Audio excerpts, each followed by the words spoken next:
பிரம்மாண்டமா பிரச்சாரத்தை தொடங்கிய விஜய் அவர்கள் தற்போது நிர்வாகிகள் சந்திப்பு கூட்டம்னு தன்னுடைய பிரச்சாரத்தை குறிப்பிட்டார். எப்படி பாத்தீங்க?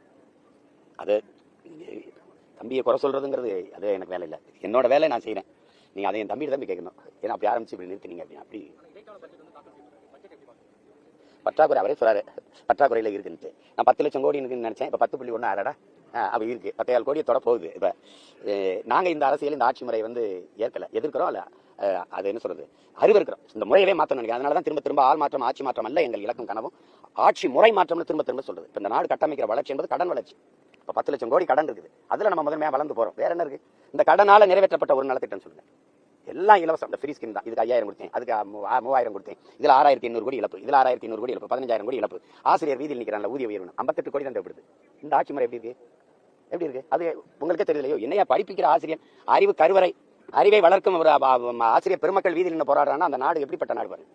அறிவை வளர்க்கிறவன் வீதியில் நிற்கிறான். இந்த உடை மானத்தை மறைக்கிற நெசவை செஞ்சு கொடுக்குற நெசவாளி வீதியில் நிற்கிறான். அவனுக்கு மின்கட்டண உயர்வு, நூல் விலை உயர்வு, சொத்து வரி உயர்வு, அவனால வேலை செய்ய முடியல. அப்புறம் உழுது விளைச்சு வேர்வை சிந்தி விளைய வச்சவன் நல்ல வீதியில் போட்டு நிற்கிறான். கொள்முதல் செஞ்சு ஒரு சேமிப்படங்களை வைங்க, அது மழையில் நனைஞ்சு முளைச்சு போகுது. வேர்வை சிந்தி விளைய வச்சவன் கண்ணீர் சிந்தி வீதியில் நிற்கிறான். இந்த மாதிரி ஆட்சி முறையை நீங்க ஏற்கிறீங்களா? எப்படி ரசிக்கிறீங்களா? கொடுமையா இருக்கா இல்லையா? இதுதான் பிரச்சனை. நீங்க குவார்டர் எல்லாருக்கும் இலவசம்னு கடையில் வைப்பீங்களா? ஒரு 10 குவார்டருங்க இலவசங்க பண்டிகைக்கு, அப்படிதான் சொல்லுது அந்த அரசு. 5 சிகரெட் பாக்கெட் அப்படியாவது கொடுக்குதா? அப்ப எப்படி நாங்க உழவர் கூடி நாங்க விளைவிக்கிற நெல்லை மட்டும் இலவசம் அரிசி வைக்கிறேன்? நான் நெய்த கஷ்டப்பட்டு ஒரு வேட்டிக்கு ஒரு சேலைக்கு 60000 முறை மிதிக்கிறான் ஒரு நெசவாளி. அந்த கால் கைக்கிட்டு 60000 முறை அந்த பெடல் அந்த மிதியை மிதிக்கிறான். அப்ப 60000 முறை அந்த கைத்தறி ஆட உலகத்துல எவ்வளவு விசை தெரியும், அதுக்கு எவ்வளவு வித்தியாசம் இருக்கு. பாரம்பரியம் நெசவை பொங்கல் தீபாவளிக்கு இலவசம் இந்த வேட்டி சேலை வாங்கி எல்லாம் என் உழைப்பை வந்து கொச்சைப்படுத்தி அந்த உழைப்புக்கு மரியாதை இல்லாம செஞ்சிருக்கேன். நெல் அரிசி இலவசம், வேட்டி சேலை இலவசம். என் பொங்கலுக்கு ஒரு 100 குவார்டர் இலவசம் கூட பார்ப்போம். எப்படி கொடுப்பேன்? இலவசமா எதை கொடுக்குறது? அடிப்படையானது அறிவு, அடிப்படையானது உயிர் காக்கும் மருத்துவம். அது ரெண்டையும் உலக தரத்துக்கு கூட பார்ப்போம். நல்ல தரமா கொடு. தரமா இருக்குன்னு சொல்லக்கூடாது, இலவசமா இருக்குன்னு சொல்லக்கூடாது. சரியா இருக்கா, தரமா இருக்கா, அதான கேள்வி. அப்ப தரமா இருந்தா ஏன் முதலமைச்சரோ அமைச்சரோ மற்றவர்களோ ஏன் காவேரி அப்பலோ எம்ஜி ராமச்சந்திராவை படுக்கணும்? நம்ம தாத்தா பேர்ல ஓமந்தூர் ராமசாமி ரெட்டியார் பேர்ல ஒரு இருக்குல்ல ஒரு மருத்துவமனை, அரசு மருத்துவமனை, அங்க படுக்க வேண்டியதானே? இல்ல ஐயா ராஜீவ் காந்தி பேர்ல ஒரு மருத்துவமனை இருக்குல்ல, அங்கே ஏன் படுத்துக்கல? ஏன் படுத்துக்கல? ஏன் தரம் இல்லை? இதுல எந்த அமைச்சர் பெருமக்கள் அல்லது பாராளுமன்ற நாடாளுமன்ற உறுப்பினர் அல்லது சட்டமன்ற உறுப்பினர், இந்த மாமன்ற உறுப்பினர், இந்த மாநிலங்கள் உறுப்பினர் யாருடைய பிள்ளைகள் அரசு பள்ளி கல்லூரியில் படிக்குது? ஏன்னா தரம் இல்லை.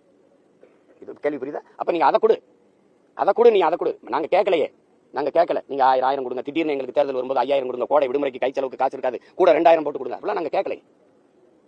அது இவ்வளவு அரசு ஊழியர்களுக்கு இவ்வளவு ஓய்வூதியம் எல்லாம் கிடைக்காது நீங்களே குறிப்பிட்டீங்க. அப்படி இருக்கிறப்ப ஒரே நாள் காலையில 5000 ரூபாய் இந்த 6500 கோடி அவங்க கொடுக்குறாங்க.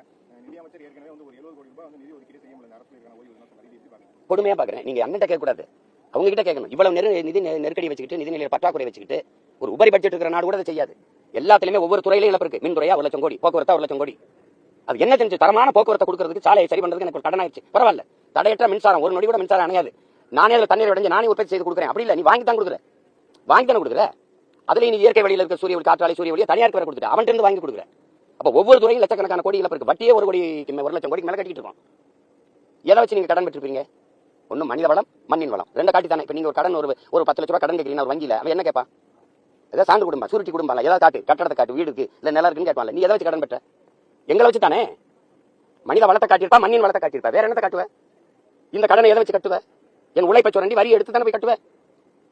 இந்த காசு இருக்குது, மின்கட்டண உயர்வு எவ்வளவு சொல்லுங்க, நீங்க சொல்லுங்க. சொத்து வரி எவ்வளவு? அதனால மக்களுக்கு இருக்கிற இடையூறு எவ்வளவு? அப்ப அத்தியாவசியமான ஒன்றுல வந்து வரி எடுத்துக்கிறது, அது தவிர்க்க முடியாத வழி இல்லை. மின்கட்டண உயர்வுனால நீங்க மின்சாரம் பயன்படுத்தாம இருக்க முடியுமா? அப்ப கட்டித்தான் தீரணும், இல்ல இருட்டில் கிடக்கணும். அப்ப அத்தியாவசியத்துல போய் வரியை உயர்த்தி விட்டுருவீங்க, சொத்து வரியை உயர்த்தி விட்டுருவீங்க. இப்ப நான் ஒரு கடை வச்சிருக்கேன், வாடகை கடை வச்சிருக்கேன்.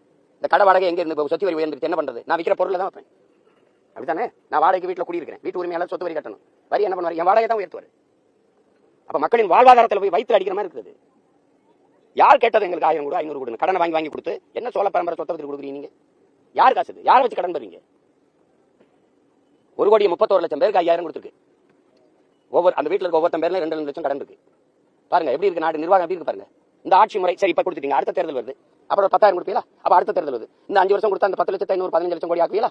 அப்புறம் 20 கடன் வாங்கினா ஒரு நாடு பொருளாதார அடிமையாயிராதா? நீங்க என்கிட்ட கடன் வாங்கிட்டீங்க, உங்களால் நிம்மதியா வாழ்ந்துட முடியுமா? கதவை எந்த நேரம் வந்து தட்டி கடன் கேட்பேன் பயப்பட மாட்டீங்க? ஒரு கடன் வாங்கினவே நிம்மதியா வாழ முடியுமா பாருங்க. அப்ப கடன் வாங்கி இப்ப இங்க பாருங்க, நம்ம வந்து 10 லட்சம் கோடியா ஒவ்வொரு மாநிலமே எவ்வளவு? 10 லட்சம் 12 லட்சம் அப்படி வச்சுக்கிறீங்க. 29 மாநிலம், 8 ஒன்றிய பிரதேசம். இந்தியாவே 196 லட்சம் கோடி வாங்கியிருக்கு. 196 லட்சம் கோடி மத்திய அரசு. இது போக எல்லா மாநிலங்களும் சேர்த்தா 400 கோடி வருது கடன். இந்த கடன் என்ன கட்டுறது? ஒரு தவிர்க்க முடியாத பொருளாதார நெருக்கடி வந்தா என்ன பண்ணுவீங்க? பொருளாதார வீழ்ச்சி வந்தா என்ன பண்ணுவீங்க? அப்புறம் நேபாள நடந்தது, பங்களாதேஷ் நடந்தது, இலங்கை நடந்தது, இங்க நடக்காதுன்னு உறுதி யாரா தருவீங்களா? தஞ்சாவூர் பள்ளி மாணவி லாவண்யா வந்து மதமாற்றம் எந்த விதத்திலையும் நடைபெறல, அவங்க வீடியோல அது போன்ற எதுவுமே இல்லை அப்படின்னு சொல்லிட்டு சிபிஐ முதற்கட்ட விசாரணையில வந்து நீதிமன்றத்தில் தெரிவிச்சிருக்காங்க. நிலை அறிக்கை